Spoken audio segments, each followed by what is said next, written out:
How does a harbor end up 6 kilometers inland in the middle of a dry field?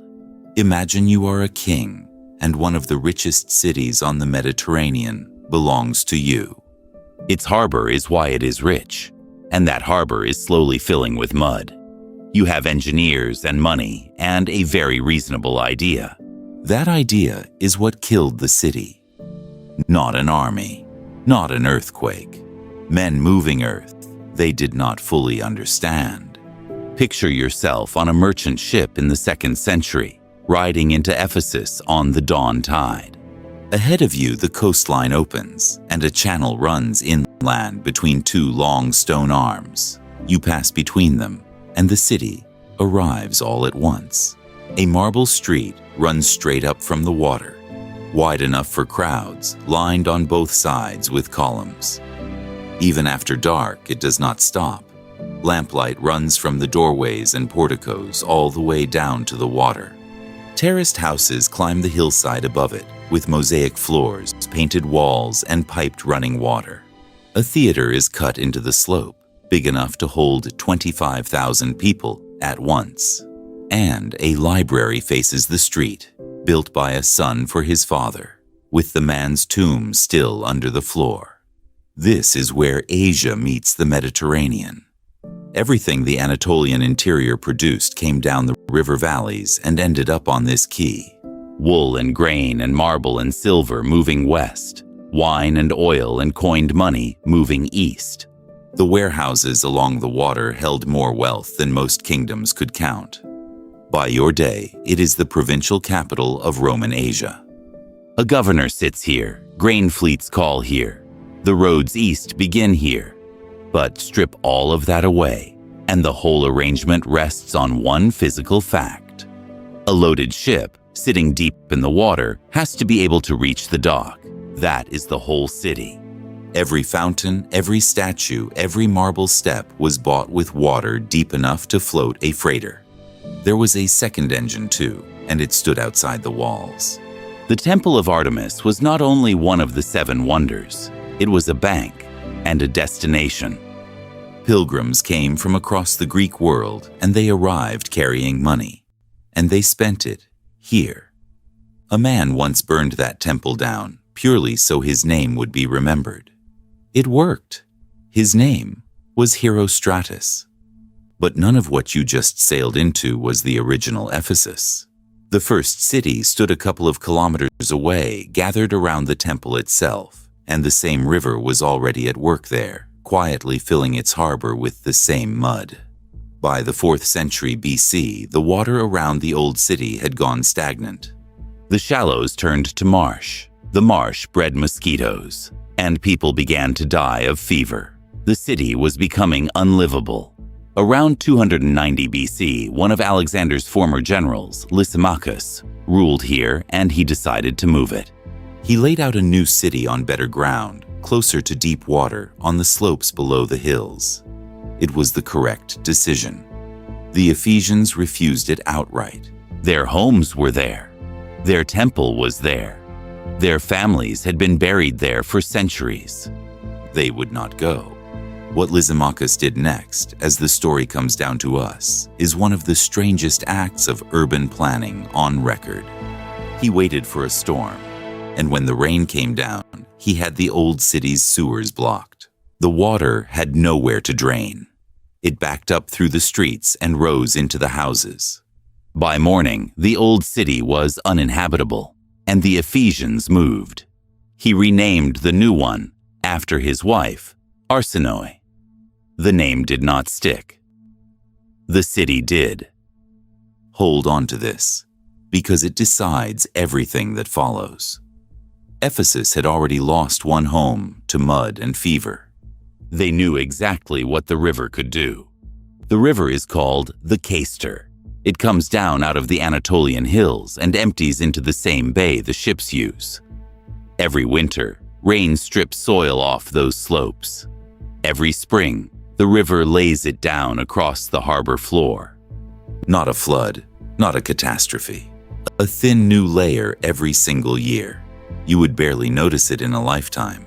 In 3 generations, it closes a harbor completely. And this is ordinary.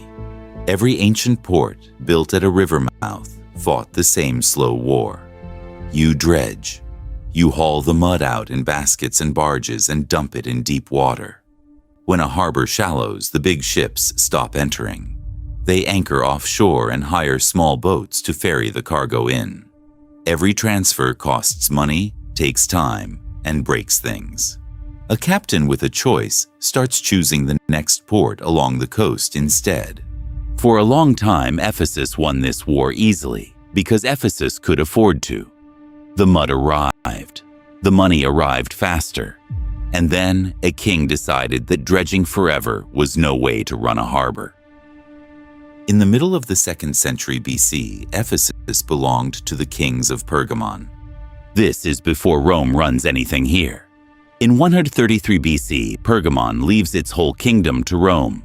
The king is Attalus II. He is no fool. He looks at the harbor and sees a problem worth solving permanently instead of annually. The bay is broad. The entrance is broad. The water inside keeps getting shallower. His engineers work it through, and their reasoning is sound. Water forced through a narrow gap moves faster than the same water spreading across a wide one. Fast water scours. It lifts the bed and carries it away. Narrow the entrance, and the harbor will deepen itself. For free. Forever. That is not stupid. That is correct physics. Engineers still build that way today, and it still works in the right place. Picture yourself on that shore, watching it go up. One block at a time, a mole reaches out across the mouth of the harbor. They leave a slim channel for the ships to pass, exactly as drawn, and then they wait for the water to do the work. The harbor got shallower.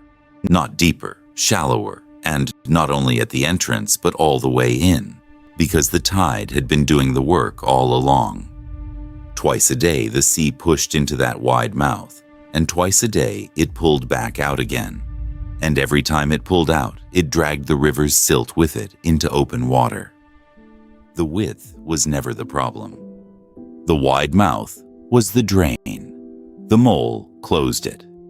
The river kept delivering exactly as it always had. Now nothing was carrying it away.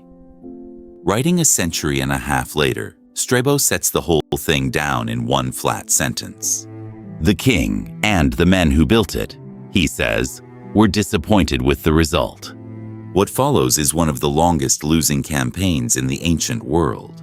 Under Nero, a governor of Asia has the harbor dredged out again. It filled.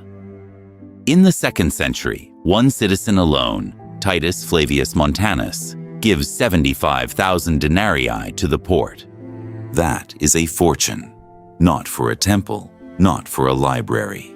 To dig mud out of a hole. It filled. Then Hadrian tries the last idea anyone has left. He orders the river itself moved.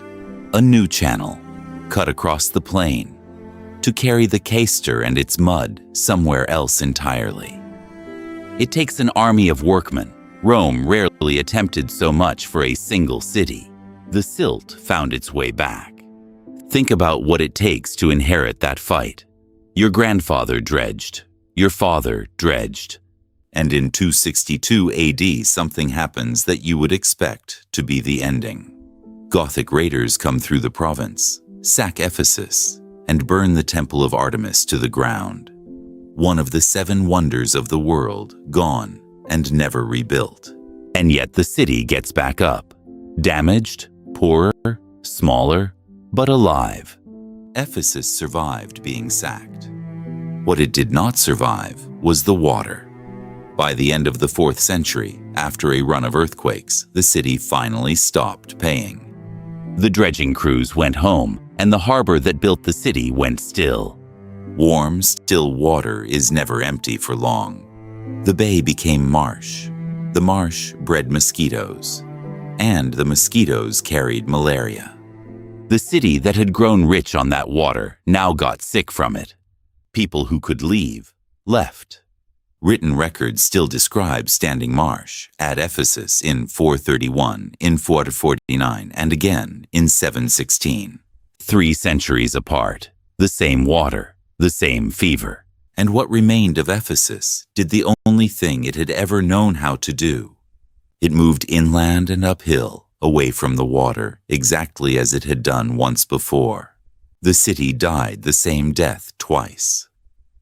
By the 10th century, the Harbour district was empty ground. Ephesus was not killed by an army.